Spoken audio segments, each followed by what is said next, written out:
Java object oriented programming concept সেকশনে আপনাদের সবাইকে আরও একবার স্বাগত জানাচ্ছি। আপনাদের সাথে আছে আমি জুবায়ের হোসাইন। এই লেকচারগুলো একটু বোরিং মনে হতে পারে, বাট কনসেপ্টটা যদি একবার বোঝা যেয়ে থাকে তাহলে আসলে আমাদের সামনের দিকের অ্যাডভান্সের যত ভয়ঙ্কর খেলা খেলতে অনেক বেশি সুবিধা হবে। তো যেমনটা এর আগের লেকচারেও বলেছিলাম যে এই নামগুলো দেখলে যতটা কঠিন মনে হয়, বাস্তবে আপনি যখন কোড লিখবেন তখন কিন্তু এগুলো বোঝা, কোথা থেকে ডেটা কোথায় যাচ্ছে ইত্যাদি বিষয়গুলো কিন্তু এত কঠিন কোনো বিষয় না। অ্যাকচুয়ালি আমরা থিওরি করতে গিয়ে বিষয়গুলোকে কঠিন করে ফেলি, বাট বাস্তবে এই কনসেপ্টগুলো বুঝে কোড লেখা আপনাদের কাছে দুর্ভাতি মনে হবার কথা। যাই হোক, আজকে আমরা আলোচনা করব পলিমরফিজম নিয়ে আলোচনা করার আগেই আপনাদেরকে একটু বলে রাখি, যারা বঙ্গ একাডেমিতে সিজন 1 সিজন 2 না করে লাভ দিয়ে সিজন 3 তে এসেছেন তাদেরকে অনুরোধ করবো, অফকোর্স আপনারা সিরিয়ালি লেকচারগুলো দেখবেন, সিজন 1 সিজন 2 শেষ করে তারপরে সিজন 3 তে আসবেন, তা না হলে অনেক গ্যাপ থেকে যাবে। কারণ আমি আগেই বলেছি একজন ট্রেনারের বোঝানোর ক্যাপাসিটি, বোঝানোর স্টাইল কিন্তু এক এক রকম। সো আমরা যদি একটা ফ্লোতে না থাকি তাহলে কিন্তু একটু সমস্যা হয়ে যাবে। আর যে বিষয়টা আমাদের মাথায় রাখা দরকার, আয় রোজগারের ক্ষেত্রে, ইনকামের ক্ষেত্রে, ক্যারিয়ারের ক্ষেত্রে আমাদের সবসময়ই সততা এবং নিষ্ঠার সাথে কাজ করা উচিত হবে।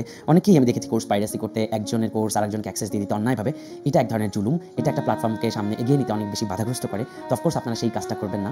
কারণ আমার কাছে মনে হয় ক্যারিয়ারের পথে যে জিনিসটা আপনার রিজিক এবং সফলতার পথ তৈরি করতে পারে, সেই জিনিসটা অন্যায়ভাবে কারো হক নষ্ট করে অথবা কোনো প্ল্যাটফর্মকে ক্ষতিগ্রস্ত করে এটা কখনোই ভালো ফল দিতে পারে না। আপনি আজ হোক কাল হোক অবশ্যই উপরের যে ফয়সালা সেই ফয়সালায় ক্ষতিগ্রস্ত হবেন। তাই আমি সবাইকে রিকোয়েস্ট করবো, শুধু আমার কোর্স না, আপনার ক্যারিয়ারে যেটাই শেখার ক্ষেত্রে হোক, যে কোনো ক্যারিয়ারে উপার্জনের ক্ষেত্রে হোক, সবসময় সততা এবং নিষ্ঠা অবলম্বন করবেন। সফলতা এবং রিজিক দেবার মালিক একমাত্র আল্লাহ। আপনি জাস্ট তার কাছে মন থেকে, দিল থেকে আপনার সফলতা এবং রিজিকের জন্য চাবেন, নিষ্ঠার সাথে কাজ করবেন, লেগে থাকবেন, একটু বিপদ আপদ আসলে হাল ছেড়ে দিবেন না, সফলতা আসবেই ইনশাআল্লাহ। উপরের যে ফয়সালা আপনার জন্য নির্ধারিত যে রিজিক এবং যে সফলতা, সেটা টাইম টু টাইম আপনার কাছে চলে আসবে ইনশাআল্লাহ। যাই হোক, আমরা আজকে আলোচনা করবো পলিমরফিজম নিয়ে। চলেন এবার একটা মজার উদাহরণ দিই। পলিমরফিজম বোঝার জন্য একটা উদাহরণই যথেষ্ট হবে। আমাদের অনেকেরই মা বাবা আছে কিন্তু যারা অত ভালো লেখাপড়া জানে না, একটু আগের যুগের মানুষ, কোনটা গোল্ডেন এ প্লাস আর কোনটা এ প্লাস দেখা গেছে তারা জানেই না। এখন ধরেন আপনি একটা পরীক্ষার রেজাল্ট দিয়েছে, আপনি ডি পেয়েছেন, মানে কোনো রকম পাস করেছেন ডি পেয়ে।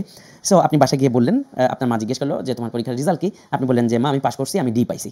আপনার মা শুনে খুবই খুশি, আপনার মাথায় হাত বুলাই দিল, আদর করলো, আপনাকে দোয়া করে দিল, তাই না? সে তো মনে করেছে আমার ছেলে পাস করেছে, ডি পেয়েছে। তার কিছুক্ষণ পরেই ধরেন ঘটলো বিপত্তি, পাশের বাসার আন্টি এসে দরজায় নক দিল। দরজায় করানোর পরে আপনার মা দরজা খুলে দেখে ভাবি কি অবস্থা। তো ভাবি বলে যে ভাবি আপনার ছেলের কি রেজাল্ট? বলে আমার ছেলে তো পাস করছে, ডি পাইছে আলহামদুলিল্লাহ। কিন্তু ভাবি তো বললো কি বলেন, আপনার ছেলে ডি পাইছে, আমার মেয়ে তো গোল্ডেন পাইছে। এইটা শোনার পরে তো আপনার মা ঝুলে পড়ে ছাড় খাট, গোল্ডেন পাইছে, আমার ছেলে তো গোল্ডেন পাইলো না। সে তো রাগে ফুসতেছে। আপনি আবার বাসায় আসছেন যখন, তখন দেখা গেছে যে আপনাকে ঝাঁটার বাড়ি, হ্যাঁ, আপনি বাড়ির ঠেলা সামলাইতে না পাইলে আপনি পালাই গেলেন, বাসার থেকে দৌড়ে পালাইলেন। আরে বন্ধুর সাথে যে আলাপ করতেছেন যে আমার মা তো এরকম ঘটনা, আমি ডি পাইছি, পাস করছি, শুনে খুব খুশি হয়েছিল। কিন্তু পাশের বাসার ভাবি আন্টি যখন এসে বলছে যে আমার তার মেয়ে হলো গোল্ডেন পাইছে, তাই সেটা শোনার পরেই সে খেপছে। হ্যাঁ, তো আপনার বন্ধু একটু বিল্লা আছে, সে আপনাকে বুদ্ধি দিল, পরামর্শ দিল, এক কাজ কর, আন্টি তো অত ভালো বুঝি না, তুই যে বলা আম্মা ও তো গোল্ডেন পাইছে আর আমি তো ডায়মন্ড পাইছি, ডি মানে তো ডায়মন্ড। সো আপনি আবার বাসা গেলেন, আপনার আম্মা আবার ঝাঁটা নিয়ে আপনাকে দৌড়ানি দিবে। এরকম সময় আপনি বলেন আম্মা দাঁড়াও, আমি তো আসলে তোমার বলতেই ভুলে গেছি, আমি তো পাইছি ডায়মন্ড, ও তো পাইছে গোল্ডেন, আমি ডায়মন্ড পাইছি, ডি ফর ডায়মন্ড। আপনার আম্মা আবার খুশি হয়ে গেল। সে চিন্তা করলো নাইস, এই তো আমার ছেলে তো তাহলে ওর থেকে ভালো রেজাল্ট করছে, ও পাইছে গোল্ডেন, আমার ছেলে পাইছে ডায়মন্ড, সে আবার খুশি হয়ে গেল, তাই তো? তো এই যে ঘটনাটা বললাম, তাহলে আপনার মা আপনার একজনই মা, সে বিভিন্ন সময় বিভিন্ন আচরণ করতেছে। যখন সে প্রথমবার শুনছে আপনি পাস করছেন, ডি পাইছেন, সে আপনাকে দোয়া করে দিয়েছে, সে খুশি হয়ে গেছে। কিন্তু যখনই পাশের বাসার ভাবি, পাশের বাসার আন্টি এসে তাকে বলছে যে তার মেয়ে গোল্ডেন পাইছে, তখন সে কিন্তু আপনার উপর আবার খেপে গেছে, আপনাকে ঝাঁটা দিয়ে দৌড়ানি দিয়েছে। আবার যখন আপনি এসে একটা ট্রিক্স অ্যাপ্লাই করছেন যে আমি তো ডায়মন্ড পাইছি, আপনার আম্মা তো বুঝে সোজে না, সে আবার কিন্তু গলে গেছে, সে আবার খুশি হয়ে গেছে যে না ঠিক আছে, তাহলে ওর থেকে ভালো রেজাল্ট আমার ছেলে করছে। তো এই যে একই মানুষ বিভিন্ন রকম রূপ, বিভিন্ন রকম আচরণ করে চলার পথে, এটাকেই বলে পলিমরফিজম। বুঝা গেছে? পলিমরফিজম বোঝার জন্য আমার মনে হয় এই একটা উদাহরণ নেই যথেষ্ট। তো চলেন আমরা একটু আমাদের জাভাতে এক্সাম্পল দিই। গত লেকচারে আমরা একটা এমপ্লয়ি তৈরি করেছিলাম, তাই তো? এবং আপনারা দেখেছেন গত লেকচারগুলোতে এমপ্লয়ের জন্য আমরা একটা শর্ত দিয়েছিলাম যে এমপ্লয় দুই রকমের হতে পারে, full time employee, part time employee. যদি ফুল টাইম এমপ্লয়ি হয় তাহলে তার জন্য ক্যালকুলেট ট্যাক্স আলাদা হবে, ট্যাক্সের হিসাবটা আলাদা হবে। ফুল টাইম এমপ্লয়ের জন্য 5% ট্যাক্স এবং পার্ট টাইম এমপ্লয়ের জন্য 10% ট্যাক্স, তাই তো? বাকি সব নেম, পজিশন, স্যালারি, এই ঘটনাগুলো একই ধরনের থাকবে। এবং আমরা দেখেছিলাম যে ফুল টাইম এমপ্লয়ি নামে একটা জাভা ক্লাস তৈরি করে সেখানে কিভাবে আমরা ইনহেরিট করেছি এমপ্লয়ি ক্লাসকে, জাভা ক্লাসকে কিভাবে আমরা এক্সটেন্ড করে সেটা নিয়ে কাজ করেছি, এবং ওভাররাইড ইমপ্লিমেন্টেড মেথডগুলো নিয়ে আমরা কিভাবে কাজ করেছি সেটা আপনাদের নিশ্চয়ই বুঝে এসেছে। তাহলে দেখেন আমরা দুটো ঘটনা পেয়েছি, একটা হচ্ছে ফুল টাইম এমপ্লয়ি আর একটা হচ্ছে পার্ট টাইম এমপ্লয়ি। দেখেন দুজনই কিন্তু এমপ্লয়ি, ফুল টাইম এমপ্লয়ি একজন এমপ্লয়ি, পার্ট টাইম এমপ্লয়িও একজন এমপ্লয়ি। তার মানে এমপ্লয়ি হচ্ছে আমার সুপার ক্লাস। একজন এমপ্লয়িকে জাভা রিয়েল টাইমে চাইলে কিভাবে পরিবর্তন করতে পারে চলেন আমরা দেখি। আমরা এর আগে উদাহরণ দিয়ে অলরেডি দেখিয়েছিলাম, এবার একটু পলিমরফিজমের কনসেপ্টটা ক্লিয়ার করে দেই। তো চলেন আমরা একটা এমপ্লয়ি অবজেক্ট ডিফাইন করি বা ভ্যারিয়েবল ডিক্লেয়ার করি। এমপ্লয়ি ফর এক্সাম্পল এটার নাম দিলাম আমি, এমপ্লয়ির নাম দিলাম জুবায়ের। ওকে, এমপ্লয়ি জুবায়ের। তাহলে এটা ডাটা টাইপ কি? জুবায়ের ডাটা টাইপ হচ্ছে এমপ্লয়ি, এই যে এমপ্লয়ি। সো জুবায়ের একজন এমপ্লয়ি। ওকে, এখন আমি বললাম চলেন প্রোগ্রামের একটা পর্যায়ে আমি বললাম যে নিউ বা জুবায়ের ইকুয়াল টু জুবায়ের মধ্যে আমি অ্যাসাইন করতেছি new full time employee. Alright, তার মানে আমি জুবায়েরকে এই মুহূর্তে ডিক্লেয়ার করতেছি যে জুবায়ের একজন ফুল টাইম এমপ্লয়ি। জুবায়েরের নাম দিলাম আমরা জুবায়ের হোসাইন, এবং আমরা তার পজিশন দিলাম হচ্ছে সিইও। ওকে, এবং আমরা তার স্যালারি দিলাম হলো $5000। অলরাইট, তাহলে এই মুহূর্তে প্রোগ্রাম এই জায়গাটা আছে এমপ্লয়ি জুবাইর কিন্তু একজন employee of course, but Zubair equal to new full time employee বলছি, তার মানে জুবাইরকে এই জায়গাটায় আমরা ফুল টাইম এমপ্লয়ি হিসেবে ডিক্লেয়ার করতেছি। এবং আমরা দেখেছি যে ফুল টাইম এমপ্লয়ির এক্সটেনশন হলো এমপ্লয়ি জাভা ক্লাস, তার মানে সুপার ক্লাস হচ্ছে এমপ্লয়ি, এটাকে এক্সটেনশন করে আমরা ক্যালকুলেট ট্যাক্স নিয়ে কাজ করেছি এবং বেশ কিছু বিষয় এখানে এর আগের লেকচারগুলোতে বুঝেছি।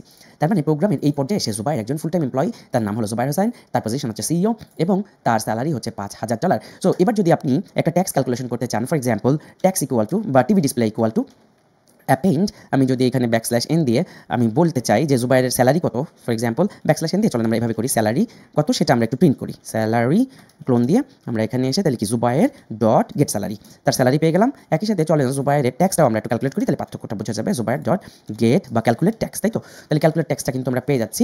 তার মানে কি প্রোগ্রামের এই জায়গায় এসে জুবাইর একজন ফুল টাইম এমপ্লয়ি যে হচ্ছে সিইও, যার স্যালারি হচ্ছে $5,000 এবং আমরা টিভি ডিসপ্লেতে অ্যাপেন্ড করছি ওই মুহূর্তে জুবাইরের স্যালারি কত এবং তার ট্যাক্স কত আসছে। চলেন আমরা এই বিষয়টা একটু রান করে দেখি।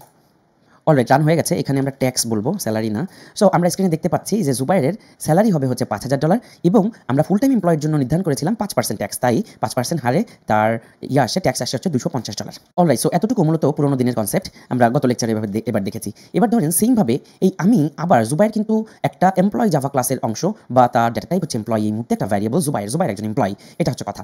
এখন এই মুহূর্তে প্রোগ্রামে আমি বলেছি যে জুবাইর একজন ফুল টাইম এমপ্লয়ি এবং তার স্যালারি হচ্ছে $5,000, তার ট্যাক্স হচ্ছে 5% হারে $250। সো এবার এরকম হতে পারে না যে এই স্যালারি এখানে বা টিভি ডিসপ্লেতে ক্লিক করলে আমি জুবাইরকে বলে দিলাম যে জুবাইর তুমি কিন্তু এই টেক্সট ভিউতে ক্লিক করবে না, যদি টেক্সট ভিউতে ক্লিক করো তাহলে তোমাকে আমি পার্ট টাইম এমপ্লয়ি বানাই দেবো, কিন্তু তোমার স্যালারি কমাই দেবো এবং তোমার পার্ট টাইম এমপ্লয়ি বানাই দেবো। তাহলে চলেন আমরা যদি সেই কাজটা করতে চাই, তাহলে আমি ধরেন টিভি ডিসপ্লে, ধরেন আমি উদাহরণ দেওয়ার ক্ষেত্রে বলতেছি, TV display dot on click listener on set on click listener set on click listener right on new view dot on click listener new view dot on click listener. তার মানে এই TV ডিসপ্লেতে ক্লিক করলে আমি শর্ত দিয়েছি যে তোমারে আমি কিন্তু পার্ট টাইম এমপ্লয় বানাই দেবো। জুবাইর কিন্তু একজন এমপ্লয়, সেই হিসাবে কিন্তু তাকে ডিক্লেয়ার করা হয়েছে, কিন্তু সে টিভি ডিসপ্লেতে কেন ক্লিক করছে, তাই জুবাইর ইকুয়াল টু নিউ, এবার আমি বলতে পারি না পার্ট টাইম এমপ্লয়, যে তোমাকে আমি পার্ট টাইম এমপ্লয় বানাই দেবো, নামের জায়গায় অফকোর্স সেম থাকুক জুবাইর হোসেন, এবং কেন সে টিভি ডিসপ্লেতে ক্লিক করছে তাই তাকে আমরা সিইও পজিশন থেকে সরাইয়া আমি তাকে একজন পিওনের চাকরি দিয়ে দিলাম, যে সে হলো একজন পিওন হবে এই কোম্পানির, এবং তার বেতন ধরেন $5,000 থাকলো, আমরা সেম বেতন দিচ্ছি পার্থক্য বোঝার জন্য। এবার আমরা টিভি ডিসপ্লের মধ্যে এবার আবার অ্যাসাইন করতে পারি না TV display, right? So TV display dot, এবার টিভি ডিসপ্লেতে চলেন আমরা অ্যাপেন্ড করে দুটো ব্যাকস্ল্যাশ এন দিয়ে দিই যাতে পার্থক্যটা বোঝা যায়, ব্যাকস্ল্যাশ এন দিয়ে দিলাম, ব্যাকস্ল্যাশ এন দুবার দিয়ে দিলাম যাতে নেক্সট লাইন হয়ে যায়। এবং আমরা Zubair equal to new part time employee বলছি, জুবাইর হোসেন তার নাম, সে তার পজিশন ডিমোশন করে দিয়ে দিলাম পিওন, এবং তার বেতন আমি কাটলাম না, বেতন $5,000 রাখলাম। এরপরে আমি জুবাইরের স্যালারিটা আবার দেখতে চাচ্ছি এবং জুবাইরের ট্যাক্স কত আসতেছে সেটা আমি দেখতে চাচ্ছি। তো চলেন আমরা একটু আবার রান করে দেখি। তাহলে আমরা দেখতে পাচ্ছি প্রথমে জুবাইরের স্যালারি হচ্ছে $5,000, 5% হারে ফুল টাইম এমপ্লয়ি যেহেতু সে এখানে, তাহলে 5% হারে তার ট্যাক্স আসলো $250। এবার টিভি ডিসপ্লেতে যদি ক্লিক করি তাহলে আমার শর্ত অনুসারে কি হয়ে গেল, জুবাইর হয়ে গেল পার্ট টাইম এমপ্লয়ি, যেহেতু সে ফুল টাইম এমপ্লয়ি থেকে পার্ট টাইম এমপ্লয়ি হয়ে গেল তাই তার ট্যাক্সের হিসাবটাও চেঞ্জ হয়ে গেল। আমি যদি এখানে আরেকটু মজা হইতো যদি আমি এখানে পজিশনটা দিয়ে দিতাম, ফর এক্সাম্পল পজিশন দুই ক্ষেত্রেই যদি পজিশন দিয়ে দিতাম that get position, alright? So আমরা এখানেও যদি পজিশনটা দিয়ে দিতাম তাহলে পার্থক্যটা দেখতে আরও সুন্দর লাগতো।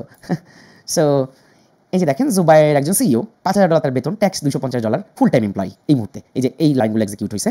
কিন্তু আমি টিভি ডিসপ্লেতে ক্লিক কেন করছি সেই অপরাধে আমাকে সিইও থেকে পিওন বানাই দেওয়া হয়েছে, আমাকে ফুল টাইম থেকে পার্ট টাইম এমপ্লয়ি বানাই দেওয়া হয়েছে। তাহলে কনসেপ্টটা একবার বোঝেন, এই যে একই এমপ্লয়ি জুবাইর, সে রান টাইম মানে অ্যাপস চলাকালে যে ডাবল বিহেভিয়ার করলো, ডুয়েল বিহেভিয়ার করলো, এটাকে বলে পলিমরফিজম। ওকে, যেমনটা আমরা উদাহরণ দিয়েছিলাম, আপনার একই মা, সে আপনার যখন ডি পাইছেন শুনে খুব খুশি, আবার পাশের পাশের আন্টি যখন এসে বলছে যে তার মেয়ে গোল্ডেন পাইছে, সে খুব অখুশি হয়েছে আপনার উপর, ঝাঁটা নিয়ে দৌড়ানি দিয়েছে।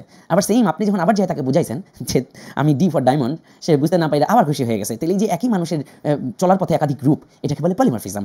তাইলে প্রোগ্রামেটিক ভাষায় অলরেডি কিন্তু এটা আমরা আগের লেকচারগুলোতে করেছি, একই ভ্যারিয়েবল বা একই জিনিস, একই জুবাইর, একই এমপ্লয়ি যখন ফুল টাইমও হইতে পারে, পার্ট টাইমও হইতে পারে, কন্ট্রাক্টরও হইতে পারে, তাই না, আলাদা আলাদা বিহেভিয়ার করতে পারে, তখন তাকে আমরা বলি পলিমরফিজম। এই কনসেপ্টটা বা এই ধারণাটার নাম হলো পলিমরফিজম। এটা নিশ্চয়ই পলিমরফিজম আপনার পরীক্ষায় কেউ জিজ্ঞেস করবে না যে পলিমরফিজম কি জিনিস, তাহলে কনসেপ্টটা এটা একটা ধারণা, এবং এই ধারণাটা কিভাবে এস্টাবলিশ হলো আপনাদেরকে তো আগের লেকচারগুলোতেই বুঝাই দিয়ে আসি, যে এমপ্লয়ি আমরা কিভাবে জাভা ক্লাস ডিক্লেয়ার করেছি, ফুল টাইম এমপ্লয়ের জন্য হিসাবটা ভিন্ন, আমরা অ্যাবস্ট্রাক্ট ক্লাস নিয়েও কাজ করেছি, অ্যাবস্ট্রাক্ট ক্লাস কেন আমরা ডিক্লেয়ার করি, অ্যাবস্ট্রাক্ট মেথডটা আসলে উপকারিতা কি, ক্যালকুলেট ট্যাক্সটাকে কেন আমরা অ্যাবস্ট্রাক্ট মেথড হিসেবে আমরা ধরেছি, এই ব্যাপারগুলো কিন্তু আগের লেকচারগুলোতে আমরা ক্লিয়ার হয়েছি। এবং আমরা চাইলে এখন এমপ্লয়ি, যে কোনো একজন এমপ্লয়িকে চাইলে ফুল টাইম বানিয়ে দিতে পারবো, এনি টাইম চাইলে তাকে আবার পার্ট টাইম বানিয়ে দিতে পারবো। এই যে চলার পথে একটা এমপ্লয়ির বা একটা ভ্যারিয়েবলের যে রূপ চেঞ্জ, তার বিহেভিয়ারের চেঞ্জ, সে যখন ফুল টাইম এমপ্লয়ি, জুবাইর যখন ফুল টাইম এমপ্লয়ি দেখেন তখন তার পজিশন ছিল সিইও, বেতন ছিল $5,000 এবং ক্যালকুলেশনে তার স্যালারি ক্যালকুলেশনের ট্যাক্সের হিসাব ছিল মাত্র 5%। কিন্তু একই জুবাইরকে যখন ডিমোশন কইরা তাকে যখন পার্ট টাইম এমপ্লয়ি হিসেবে ডিক্লেয়ার করা হলো, একই এমপ্লয়ি, সে কিন্তু এমপ্লয়ি আছে, কিন্তু যখন তাকে পার্ট টাইম করে দেওয়া হলো তখন তার ট্যাক্স কিন্তু বদলাই গেল, তখন তার পজিশন কিন্তু ডিমোশন হয়ে যেতে পারে।